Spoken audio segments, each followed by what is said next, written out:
Bonjour, mesdames et messieurs, et bienvenue à notre bulletin de nouvelles hebdomadaire InfoTémis. Ici Lorraine McLean, votre lectrice pour aujourd'hui. Alors, cette semaine à InfoTémis, nous avons une équipe de hockey endeuillée pour amorcer son parcours éliminatoire. Des besoins criants au refuge pour animaux du Témiscamingue. Des méfaits dans les écoles du Centre de services scolaires du lac Témiscamingue. Soccer Abitibi-Témiscamingue se prépare à doter ses arbitres de caméras. Soutien psychologique pour les élus municipaux, un besoin en Abitibi-Témiscamingue. Près d'1 million de dollars pour attirer les 60 à 69 ans sur le marché du travail au Québec. Les taux d'intérêt et l'inflation mettent la retraite à risque. Et plusieurs autres nouvelles. Et surtout, n'oubliez pas d'être des nôtres à 18h chaque mercredi soir pour notre télébingo hebdomadaire.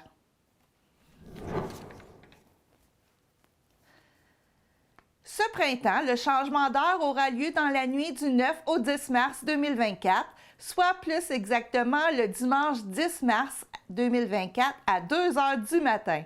Nous avancerons à l'heure d'une heure et nous passerons à l'heure avancée de l'Est, heure d'été. Une étude révèle qu'un Canadien sur deux subit des perturbations dans son horaire de sommeil lorsque l'heure est avancée, causant ainsi du stress, de la confusion et des erreurs d'inattention, avec plus de 50% ayant besoin de plus d'une semaine pour faire face à la perte d'une heure de leur sommeil. Un sommeil de qualité est essentiel pour prévenir les problèmes de santé mentale, gérer le stress, traiter les émotions et maintenir un équilibre émotionnel. Il est donc important d'avoir de bonnes habitudes de sommeil pendant la période du changement d'heure. Donc, n'oubliez pas d'avancer vos horloges d'une heure en fin de semaine. Ce sont les Pirates de Ville-Marie endeuillés qui ont amorcé la semaine dernière leur parcours éliminatoire en quart de finale des séries de la Greater Metro Hockey League. L'attaquant des Pirates, Mathias Trottier, originaire de La Sarre, a tragiquement perdu la vie dans un accident de motoneige. Le président et propriétaire de l'équipe de hockey junior A, Michel Roy, mentionne que la nouvelle a secoué l'ensemble de la communauté. Il s'est dit surpris et ému de constater la vague de solidarité qui a déferlé sur les médias sociaux après l'annonce du décès du jeune hockeyeur de 19 ans. C'est particulier de voir toute la solidarité qu'il y a envers les jeunes au hockey en Abitibi-Témiscamingue et dans le nord de l'Ontario. En ce début des séries éliminatoires, Michel Roy soutient que le bien-être des joueurs constitue la priorité durant ces moments difficiles. Afin de rendre hommage à Mathias Trottier, les joueurs des Pirates afficheront sur leur casque son numéro 93 ainsi que son surnom pour le reste des séries éliminatoires. Nous offrons nos plus sincères condoléances à la communauté des Pirates de Ville-Marie. Le refuge pour animaux du Témiscamingue a besoin d'argent pour réaliser des projets et assurer sa pérennité. Le plus grand défi du refuge demeure le financement.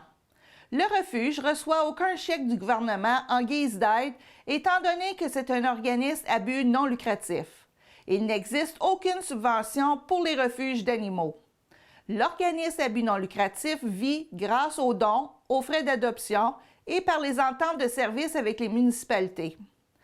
Ces sommes servent au bon fonctionnement du refuge. Une collecte de fonds est nécessaire pour développer des projets. Les améliorations souhaitées visent surtout de faire l'acquisition d'enclos extérieurs pour les chiens et de doter les enclos pour chiens en quarantaine de trappes qui donneraient sur l'extérieur. L'organisme est en opération depuis 2018 et compte sur l'aide d'une quinzaine de bénévoles pour fonctionner et souhaite augmenter sa banque de candidatures. Pour le moment, le refuge peut accueillir une vingtaine de chats et 2 chiens à la fois. Madame Girard doit régulièrement refuser des chats pour éviter une surpopulation féline. Plus il y a de chats, plus il y a de possibilités de maladies. L'automne dernier, les appels pour placer des chats abandonnés se multipliaient. Il peut être difficile émotionnellement pour l'équipe de refuser des chats, mais ce contrôle est nécessaire. Cela crée un peu de frustration chez certains citoyens ou même des municipalités. Des discussions sont présentement en cours afin d'obtenir un contrôleur animalier sur le territoire. Son rôle visera à faire appliquer le règlement sur les animaux et donner des contraventions aux besoins. Madame Girard précise qu'il faut avoir des ententes avec les municipalités, le MAPAC et la SQ pour que le contrôleur soit autorisé à intervenir. Présentement, chaque municipalité possède son propre règlement. Le refuge souhaite que le règlement soit uniformisé pour l'ensemble du Témiscamingue. L'enregistrement et la médaille pour son chien ou son chat demeurent obligatoires. En 2024, il va y avoir beaucoup de sensibilisation car le citoyen a des obligations envers son animal. Il doit garder en tout temps son animal sur son terrain et cela va autant pour les chiens que pour les chats. Moins d'animaux libres à l'extérieur représente moins de reproduction. Elle constate que les abandons liés au logement se font rares au Témiscamingue. C'est parfois l'état de santé qui force les propriétaires à se départir de leur animal. Tout un réseau est mis à contribution pour aider au quotidien le refuge pour animaux du Témiscamingue. Les vétérinaires offrent à l'organisme un tarif préférentiel pour soigner les animaux. Un partenariat avec les magasins pour animaux Mondou lui permet d'obtenir de la nourriture et de la litière, une économie estimée entre 25 et 30 000 $. L'entreprise de transport Martin Roy de Rouyn-Noranda assure gratuitement la livraison des produits. Le 19 février dernier, Pierre Côté, entraîneur et enseignant en éducation physique et à la santé, dénonce par l'entremise de Facebook la situation constatée à la suite de matchs de volleyball qui se sont déroulés dans 3 écoles du centre de service scolaire du lac Témiscamingue, soit Rivière-des-Quinze à Notre-Dame-du-Nord, Marcel-Raymond à Lorrainville et Saint-Gabriel à Ville-Marie. De jeunes athlètes du Témiscamingue et de l'Abitibi participaient à cet événement. Le constat était désastreux à la fin de cette journée. Des déchets étaient éparpillés un peu partout dans les vestiaires et les cafétérias. Certains jeunes s'étaient introduits dans des zones non autorisées. Plusieurs méfaits ont été constatés, tels que le bris d'une lumière, le vol de jus, le mélange d'épices dans une cuisine.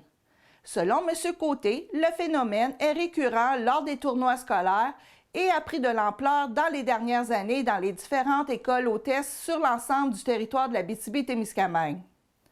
Les notions de propreté, de respect des lieux et de l'environnement, de la conscience humaine semblent avoir été oubliées.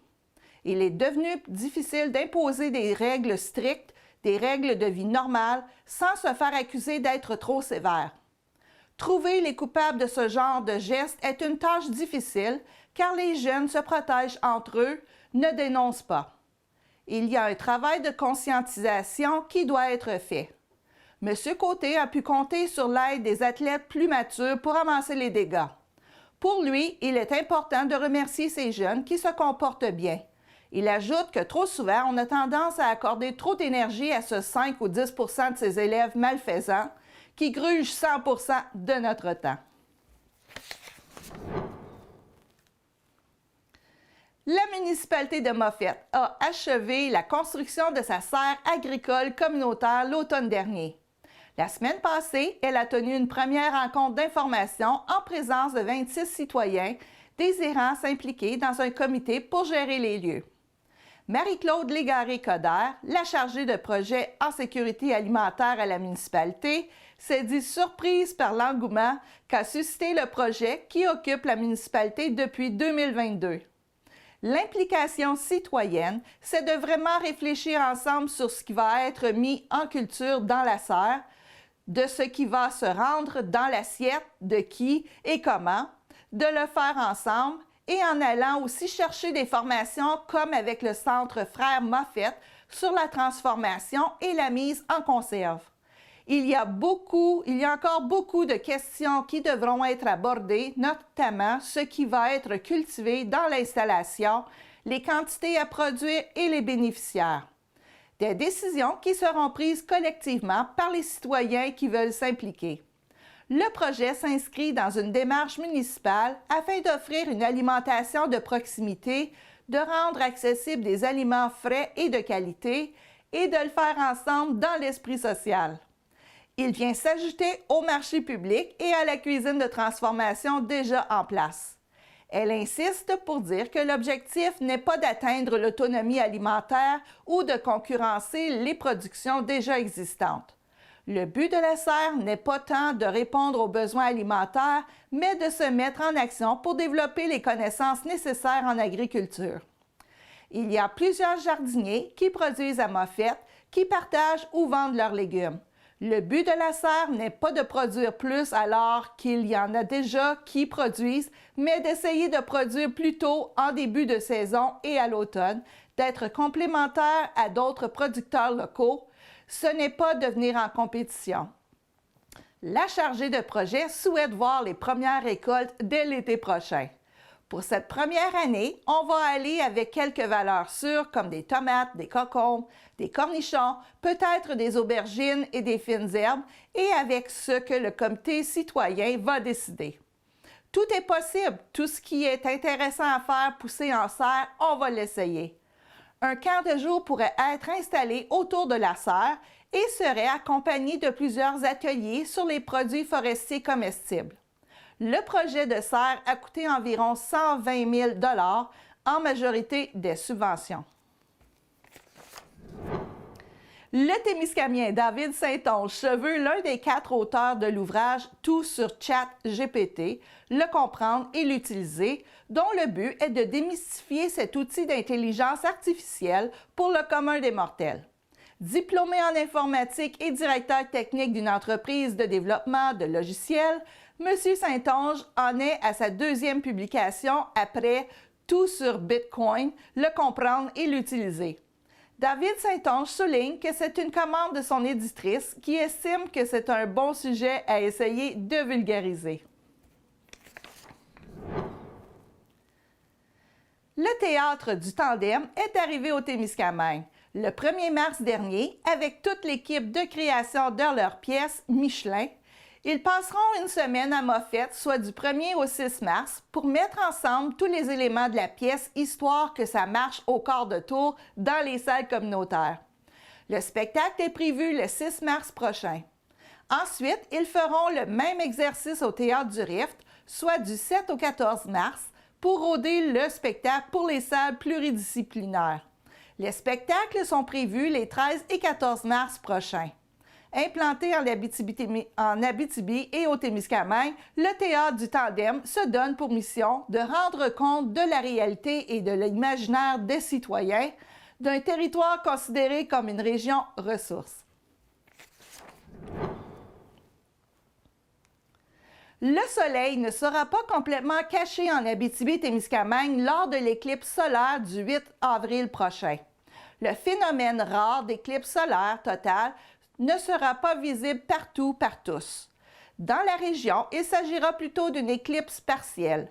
Une éclipse partielle, c'est lorsque la Lune passe devant le Soleil sans le cacher totalement.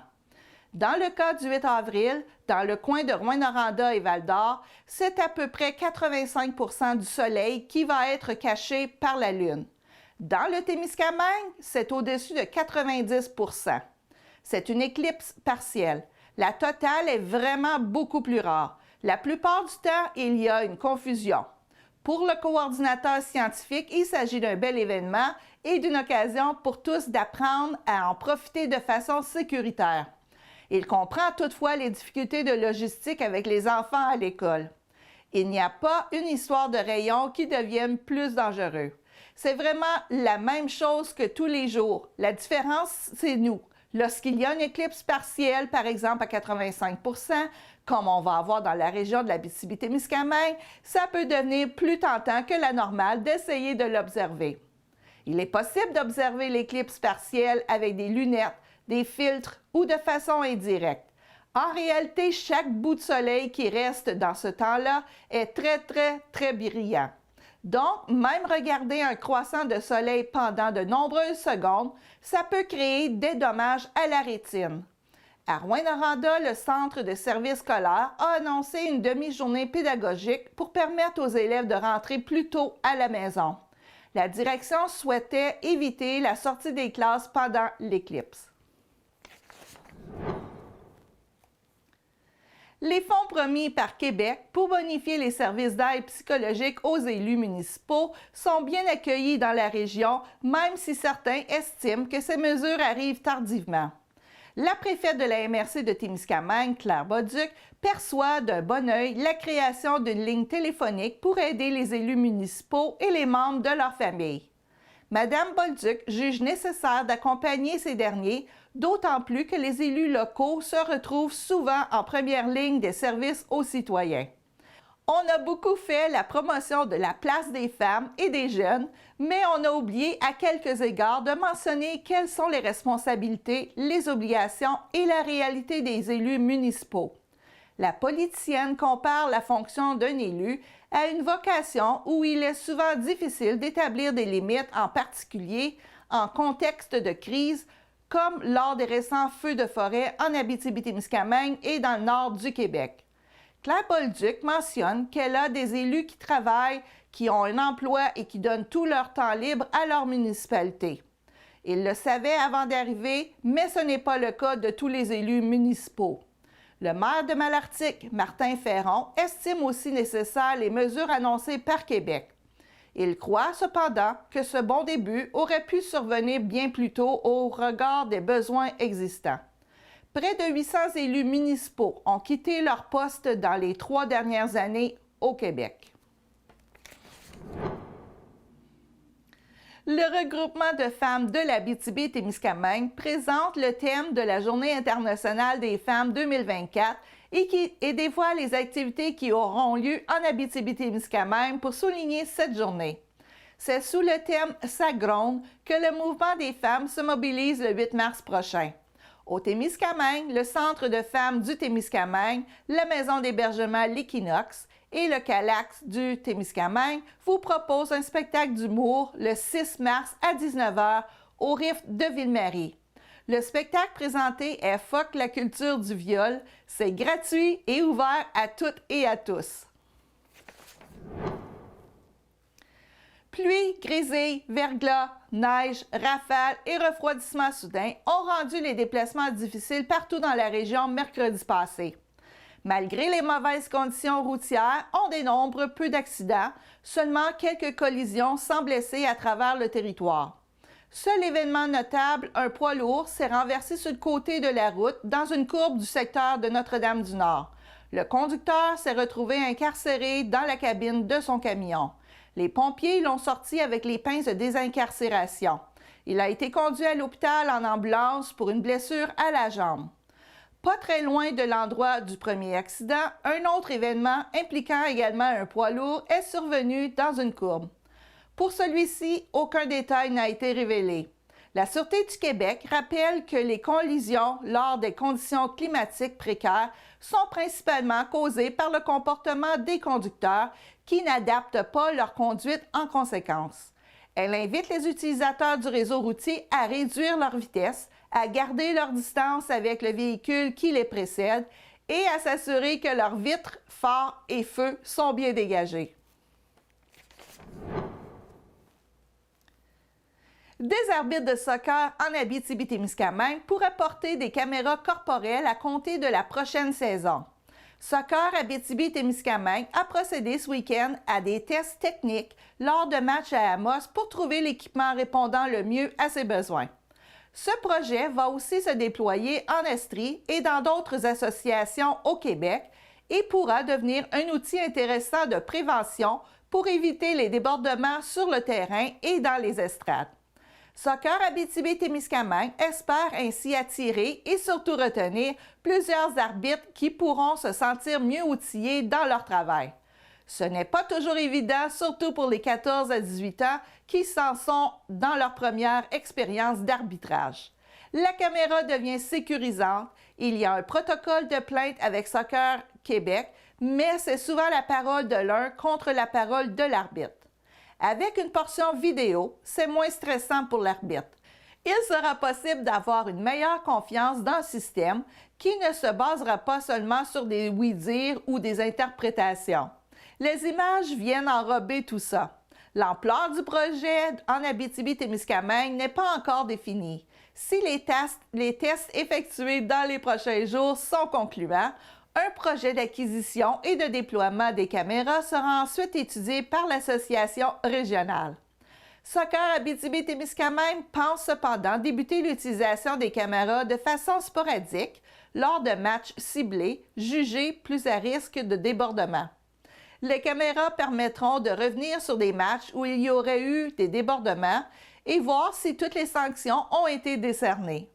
Elles serviront également à aider dans la formation en revenant sur certaines situations avec les jeunes arbitres. La région a pu éviter les événements disgracieux au cours des dernières années, mais l'association veut prévenir d'éventuelles situations qui pourraient se produire. De nouvelles données rendues publiques par le Centre intégré de santé et de services sociaux de l'Abitibi-Témiscamingue confirment une tendance à la baisse pour les maladies pulmonaires obstructives chroniques à Rouyn-Noranda. Une donnée qui avait suscité beaucoup de réactions dans le dossier de la qualité de l'air. Les maladies pulmonaires obstructives chroniques regroupent la bronchite chronique et l'emphysème. Ce sont des maladies causées en grande partie par le tabagisme et se caractérisent par une obstruction progressive et partiellement réversible des voies respiratoires. 2 taux sont calculés chaque année pour déterminer la quantité de personnes ayant cette maladie sur le territoire. Il y a le taux de prévalence des maladies pulmonaires obstructives chroniques qui est défini comme étant la proportion actuelle de gens qui souffrent de la maladie. Il y a aussi l'incidence des maladies pulmonaires obstructives chroniques qui consiste à calculer le nombre de nouveaux cas de maladie dans une année précise. Dans les 2 cas, on constate dans le document du CISAT une baisse constante à Rouyn-Noranda dans les dernières années. Le taux de prévalence est passé de 14,6 par 1000 habitants en 2015-2016 à 12,4 par 1000 habitants en 2021-2022. Le taux de prévalence à Rouyn-Noranda demeure le plus élevé de l'Abitibi-Témiscamingue. Pour la MRC de Témiscamingue, le taux est de 7,7, tandis que la moyenne provinciale est de 8,7 par 1000 habitants. Pour la MRC de Témiscamingue, le taux est de 7,7, tandis que la moyenne provinciale est de 8,7 par 1000 habitants. La différence la plus importante est constatée au niveau de l'incidence des maladies pulmonaires obstructives chroniques, c'est-à-dire le nombre de nouveaux cas de la maladie chaque année. En 2013-2014, la ville de Rouyn-Noranda affichait une incidence de 14,3 par 1000 habitants. Le nombre de nouveaux cas est en baisse constante, s'établissant à 6,2 cas par 1000 habitants en 2021-2022. C'est le plus bas taux de la région. C'est donc dire que plus de gens en sont encore malades à Rouyn-Noranda que les autres MRC de la région, mais de moins en moins de personnes développent la maladie au cours des dernières années. Pour la MRC de Témiscamingue, le taux est de 6,4 cas par 1000 habitants et la moyenne provinciale est de 5,9. De nouvelles données de santé publique le 31 mars 2023 sur le site Internet du Centre intégré de santé et de services sociaux de l'Abitibi-Témiscamingue démontrent que l'indice du cancer du poumon diminue à Rouyn-Noranda. Il est maintenant au même niveau que la moyenne des autres MRC de la région pour les années 2015 à 2019. Le taux d'incidence du cancer du poumon est établi à 121 cas pour 100 000 personnes entre 2015 et 2019, soit le même taux pour la MRC de Témiscamingue. Le taux provincial est de 110 cas pour 100 000 personnes. Le 15 février dernier, Desjardins présentait son colloque annuel à la SAR. Le colloque annuel est intitulé « Comment faciliter le pouvoir d'action des entreprises sur la qualité de vie et l'attractivité de leur milieu ». L'événement était offert gratuitement aux entreprises de l'Abitibi-Témiscamingue. Le but était de rejoindre les entrepreneurs car un des sujets principaux était le volontariat soutenu par les organisations. Les employés et les humains, en général, sont beaucoup plus enclins à offrir de leur temps lorsque le tout est organisé par les compagnies pour lesquelles ils travaillent. Les participants ont eu l'occasion, lors des tables de discussion, de songer aux facteurs qui découragent la population à faire du bénévolat. La vie va vite. Les gens sont très sollicités. Si on prend une journée de type métro, boulot, dodo et qu'on y ajoute les sports et les loisirs, il ne reste pas de temps pour faire du bénévolat. Il y a une très grande culture de prendre soin de soi. Quand les gens ont du temps libre, ils s'accordent du temps pour soi. La pandémie a changé la façon dont les gens souhaitent s'engager. Il est devenu difficile de se projeter dans le temps et de s'engager à long terme. Les gens ont tendance à attendre à la dernière minute pour voir s'il n'y aurait pas un empêchement.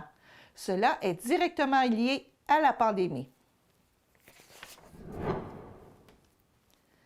L'indice de précarité est en hausse au Québec depuis la fin de la pandémie et la situation serait davantage préoccupante en Abitibi-Témiscamingue.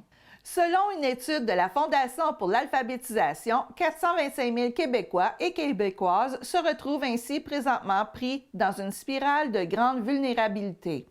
D'après l'économiste Pierre Langlois, auteur de l'étude, l'indice de grande vulnérabilité correspond à l'addition de deux phénomènes de pauvreté.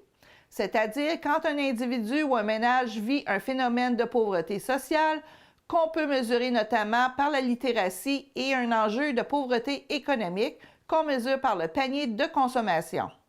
Lorsqu'un individu ou un ménage est dans cette double situation, il tombe dans le recul de l'indice de grande vulnérabilité. Il y a une croissance un peu partout au Québec qui s'explique par la poussée de l'inflation. Que ce soit au niveau du logement, de l'alimentation, de l'énergie, du transport, ça a nécessairement un impact sur la mesure de la pauvreté économique et c'est l'une des raisons pour lesquelles on voit cette hausse depuis 2021. L'étude révèle que la situation est plus préoccupante en Abitibi-Témiscamingue qu'ailleurs au Québec. Alors que la moyenne québécoise s'établit à 6,13 %, les indices de grande vulnérabilité d'Amos, de Rouyn-Noranda et de Val-d'Or sont respectivement de 7,06 %, 6,69 % et 7,09 %. Souvent, ce sont des facteurs démographiques, des enjeux également d'habitation qui peuvent être plus particuliers au niveau des localités. Lorsque les taux de vacances pour le logement sont plus bas dans certaines villes, ça crée une pression supplémentaire sur le prix des loyers. Aussi, l'enjeu de la littératie, on a déjà observé qu'il est plus présent en Abitibi, notamment en raison du profil industriel.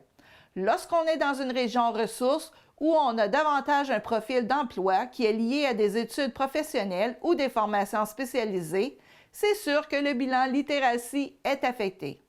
Afin d'aider les gens à se sortir de cette spirale de la précarité, on recommande au gouvernement de mettre en place une approche personnalisée.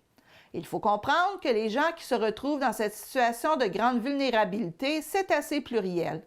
Ça peut être des gens qui sont sur l'aide sociale, des gens qui travaillent au salaire minimum ou juste au-dessus et qui n'arrivent pas à atteindre la mesure du panier de consommation. Ça peut être aussi des gens avec des enjeux de santé. Il est important de rendre disponible un plus grand nombre de logements sociaux. Prenons le cas d'une famille monoparentale qui met 50 % et plus de son revenu pour le logement. Comment on peut penser aujourd'hui que cette mère ou ce père de famille peut prendre le temps nécessaire pour aller faire un cours ou un programme chez Emploi Québec si la question de logement est si prenante sur son budget personnel? Il est également important d'investir dans la prévention des problèmes de littératie et dans les services d'aide et d'accompagnement afin de soutenir les personnes vulnérables dans le rehaussement de leurs compétences. Maison Nordique agrandit son usine de maisons préfabriquées à La Sarre. Le projet permettra à l'entreprise d'augmenter sa production, de créer une dizaine d'emplois additionnels et de s'attaquer à de nouveaux marchés dès cette année. L'entreprise régionale s'est bien relevée de l'incendie qui a détruit son usine à Galichan en 2016. Sous un nouveau groupe d'actionnaires depuis 2021, Maison Nordique poursuit son développement dans sa nouvelle usine de La Sarre. L'entreprise investit en ce moment 2,3 millions de dollars pour ajouter 16 000 pieds carrés à sa superficie de production. Présentement, l'entreprise produit environ 60 maisons par année. Avec l'agrandissement, elle devra être capable d'en produire aux alentours de 90. L'investissement permettra d'ajouter une dizaine de nouveaux employés à la quarantaine déjà en poste. Maison Nordique fabrique 100% de la maison en usine, soit du plancher à la toiture. Maurice Poirier, directeur général de Maison Nordique, explique que lorsqu'on achète une maison, on peut venir la voir en cours de production et faire apporter des modifications. Avec cet agrandissement, Maison Nordique pourra aussi s'attaquer à un nouveau marché, celui du multilogement. En ce moment, l'entreprise produit seulement des maisons unifamiliales. Dès 2024, Maison Nordique pourra construire des multilogements. Le directeur général mentionne qu'il reçoit beaucoup de demandes pour des triplex, des quadruplex, pour du multilogement en Abitibi-Témiscamingue, dans le nord du Québec et dans le nord de l'Ontario. C'est donc une façon de prendre de l'expansion et de répondre encore mieux à la crise de l'habitation que nous connaissons. Les travaux pour l'agrandissement débutés l'automne dernier doivent se terminer d'ici juin prochain.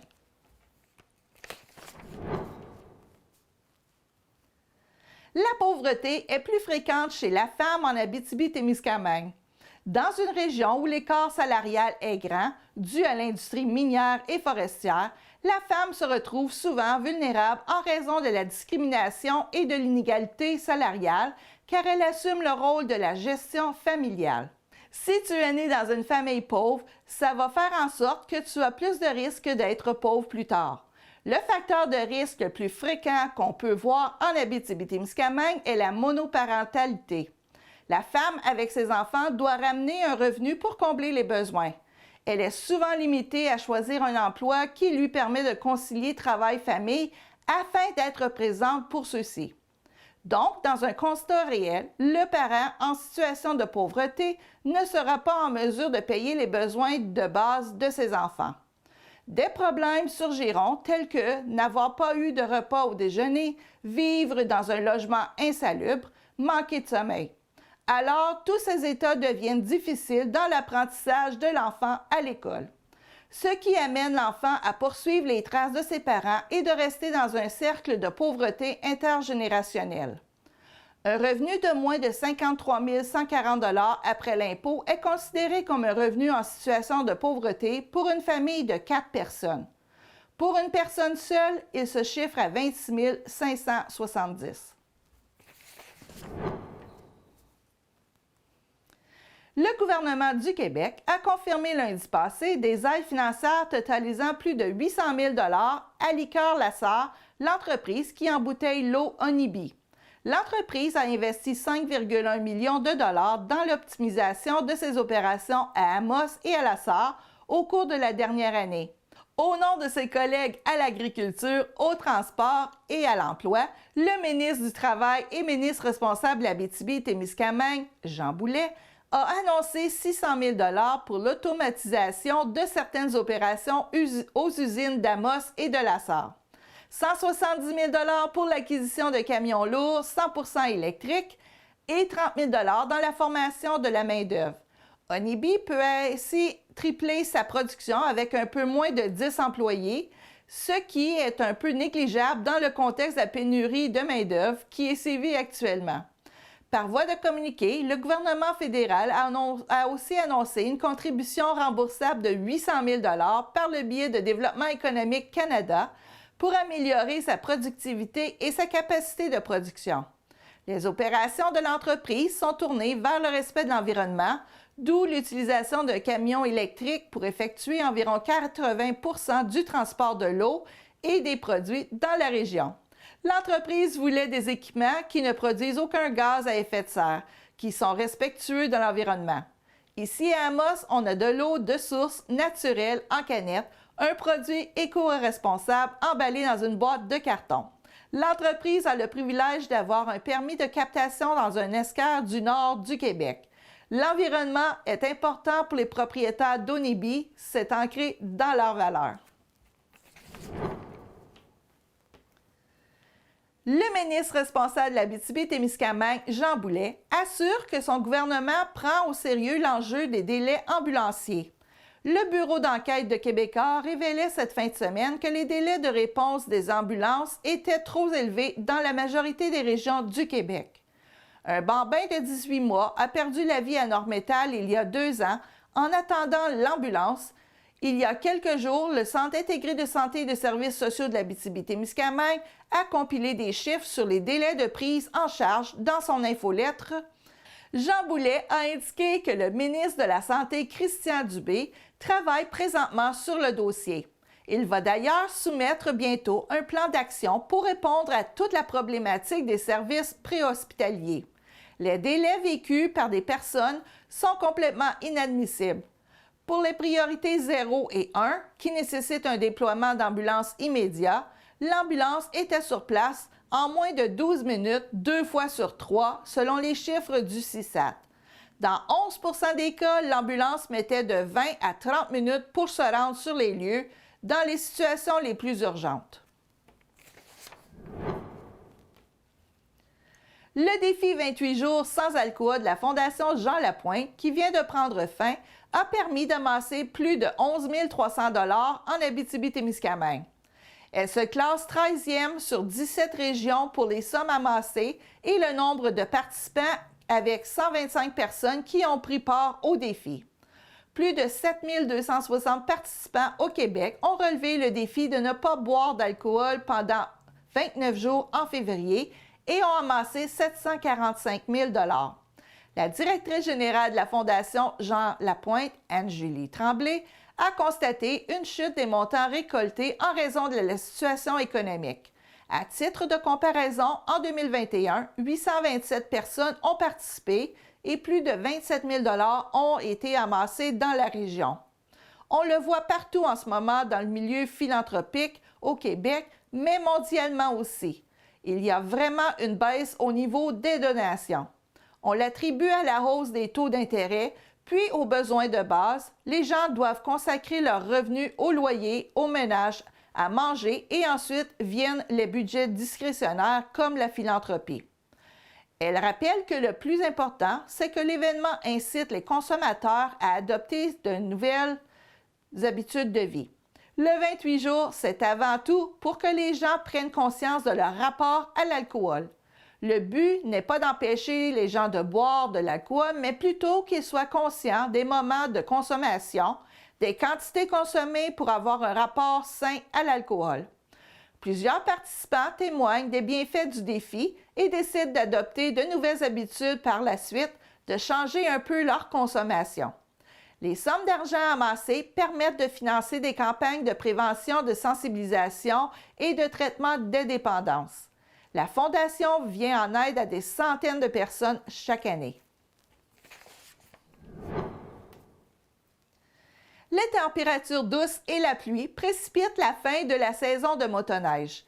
Le Club de motoneige du Témiscamingue a annoncé sur Facebook que ses sentiers seraient fermés pour la saison dès ce dimanche à 18 h en raison du manque de neige. C'est le faible couvert de neige accumulé durant la saison qui force les clubs à fermer leurs sentiers. Quand on a 1 à 2 pieds de neige dans les sentiers, même si on a un redout, ça n'affecte pas les sentiers qui sont tapés durs. Malheureusement, cette année, on parle plutôt de 2 à 4 cm dans les sentiers. Au Témiscamingue, c'est le manque de neige combiné aux prévisions météorologiques pour les prochains jours qui a mené à la fermeture pour la saison. Dans le secteur agricole, il y a plusieurs fossés qui sont pleins d'eau en raison de la pluie. Au départ, on n'avait pas beaucoup de neige comparativement aux autres. On ne veut pas envoyer les gens dans des situations à problème parce que les ruisseaux ont gonflé. Pierre Bouffard, président du club de motoneige du Témiscamingue, explique que le club ne peut pas garantir sur tout son tracé qu'il n'y a pas un ruisseau qui a débordé. Ce sont des choses qui évoluent, surtout avec la température qu'il annonce cette semaine. Aussi, au niveau de la signalisation, il y a beaucoup de pancartes qui sont tombées dans les champs. On n'a même pas de neige pour les planter. Dans certains secteurs de la région, comme au Témiscamingue, la saison de motoneige n'aura duré à peine plus de 6 semaines. Pierre Bouffard signale qu'on est à 800 heures de surfaçage comparativement à 2100 heures à l'habitude. La courte durée de la saison a amené certains utilisateurs à questionner leur club sur un possible remboursement partiel ou sur un rabais pour la saison prochaine. Mais c'est la fédération qui gère cette partie-là. Ce n'est pas chacun des clubs. Bien que les clubs comprennent la déception des motoneigistes, la réduction de la durée de la saison n'a qu'un faible impact sur les dépenses totales des clubs sur une base annuelle. Il y a toujours des frais fixes. Pour les clubs de motoneige, le surfaçage des sentiers en saison représente une portion des frais, mais la grosse portion des frais se fait à l'été et à l'automne. L'été, on est dans les travaux d'infrastructure et l'automne, on s'occupe de la mise en forme des sentiers. Ensuite, on doit préparer les machines. Les surfaceuses, il faut les plaquer, il faut les assurer, même si elles surfacent moins, ce sont les mêmes coûts. S'il devait y avoir des surplus, ils seraient rapidement réinvestis dans l'achat et l'entretien de machinerie, de même que dans la préparation et l'entretien des sentiers.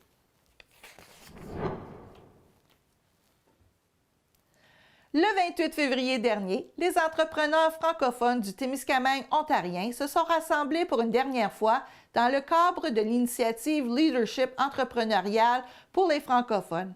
Grâce à un investissement de FedNord en 2021, Leadership entrepreneurial pour les francophones a été lancé. L'objectif était d'appuyer les entrepreneurs francophones pour accélérer la relance et la croissance économique en période post-pandémique. L'idée était de répondre aux besoins des entrepreneurs francophones en leur offrant un appui, des formations et des services en français pour accroître leurs services, leur activité et leur chiffre d'affaires. En 2022, l'organisme a offert 30 ateliers et événements grâce au renouvellement du financement de la FedNord. L'organisatrice des événements, Jacinthe Rivard, constate que les francophones de la région ne vivent pas dans un milieu de compétition. Elle parle d'un réseau d'entraide, de partage, de générosité, d'entrepreneurs qui félicitent le succès du voisin, fiers d'offrir des services en français. Pour elle, il s'agit d'une grande réussite pour cette communauté tissée serrée. Jacinthe Rivard souligne aussi les événements jeunesse, un véritable coup de cœur dont le but était d'initier les adolescents à la culture entrepreneuriale. Le dîner du 28 février fut l'occasion idéale pour permettre aux entrepreneurs et aux partenaires de se rassembler une dernière fois dans le contexte de ce projet et de clore cette aventure qualifiée d'enrichissante.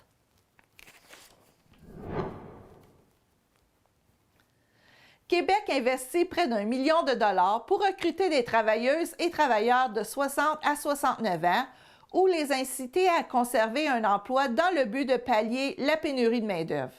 Le financement de 987 289 $, annoncé lundi passé par la ministre de l'Emploi, Catherine Champagne-Jourdain, ne sera pas versé directement aux travailleurs, mais plutôt au Conseil du patronat, qui a développé un projet pilote pour accompagner 90 entreprises souhaitant embaucher ou retenir dans leur rang des travailleurs dans la soixantaine. Le projet a été pensé pour les PME de toutes les régions du Québec, que leurs employés soient syndiqués ou non. Il vise surtout des entreprises de secteurs affectés par la pénurie de main-d'œuvre, soit la construction, la fabrication, le commerce de détail, les services d'hôtellerie et la restauration. Jusqu'à 70 entreprises supplémentaires pourront en profiter. Le programme du Conseil du patronat du Québec offre aux entreprises un accompagnement sans frais de 35 heures comprenant une évaluation par le personnel du CPQ de la réalité de l'entreprise quant à la présence d'employés de 60 à 69 ans dans ses rangs et ses pratiques pour les attirer. L'élaboration de mesures de gestion des ressources humaines qui peuvent être mises en place afin d'attirer ou de retenir les sexagénaires.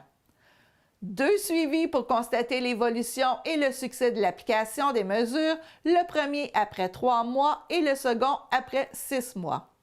Le Conseil du patronat a rassemblé les informations à propos de son projet sur le site web retravail.com.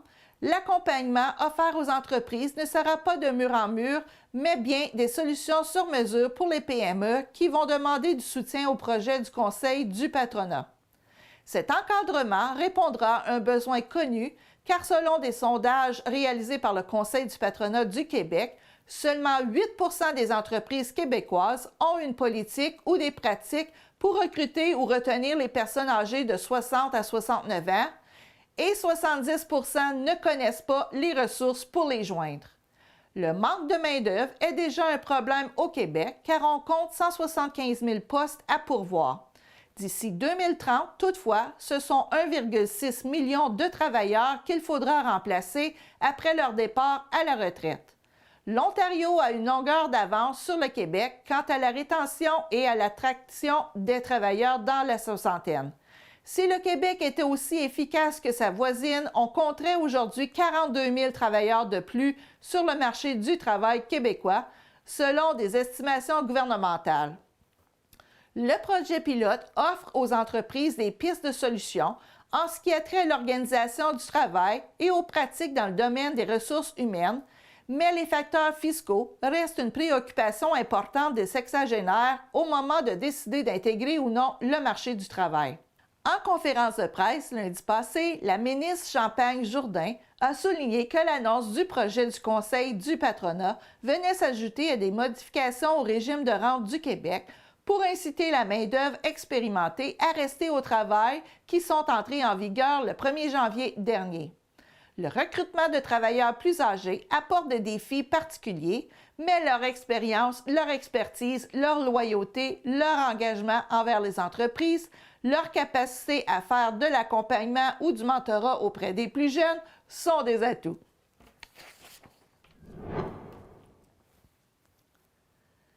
Selon un sondage de Cooperators, près de la moitié des personnes interrogées qui payent un prêt hypothécaire ou un loyer pensent devoir travailler après 65 ans pour financer leur retraite. Alors que la population canadienne est aux prises avec des taux d'intérêt élevés et un coût de la vie à la hausse, un nouveau sondage mené par Cooperators montre que les Canadiens et Canadiennes, en particulier les locataires et les titulaires d'un prêt hypothécaire, gèrent cette pression économique en reportant leur épargne retraite. Les locataires semblent surtout aux prises avec leurs dépenses quotidiennes, la majorité, soit 77%, indiquant ne pas avoir commencé à épargner pour la retraite ou avoir épargné un montant inférieur à celui que leur plan visait à cet âge.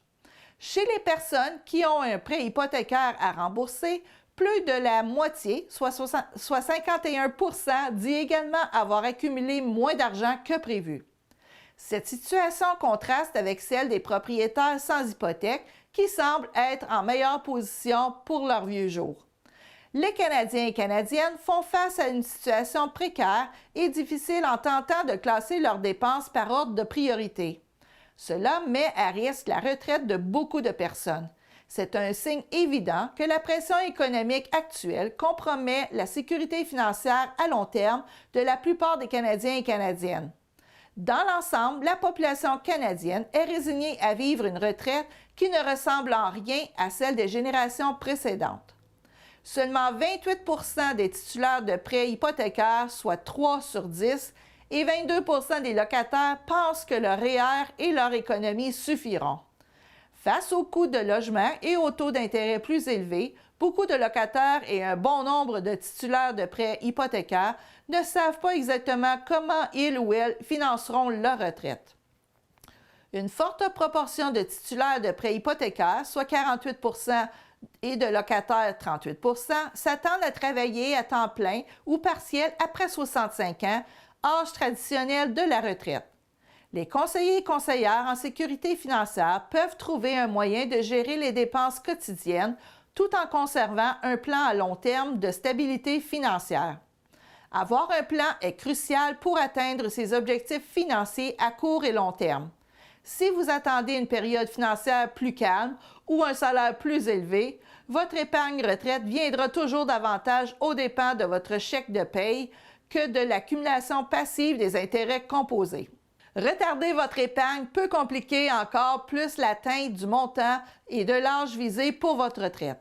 En effet, si une personne commence à épargner à 30 ans et une autre à 40 ans, celle qui a commencé à 40 ans devra cotiser près du double annuellement pour atteindre la même cible à 65 ans. Alors voilà, c'est ainsi que se termine notre bulletin de nouvelles pour cette semaine. J'espère que ça vous a plu. Je vous invite donc à rester des nôtres après l'Infothémis pour regarder l'ouverture officielle de la Récréathèque de Lorrainville qui s'est tenue jeudi passé. Je vous rappelle de ne pas oublier d'avancer l'heure dans la nuit du 9 au 10 mars prochain. Ici Lorraine McLean qui vous remercie d'avoir été là. Bonne semaine à tous. On se revoit la semaine prochaine pour une autre émission d'Infothémis. Au revoir!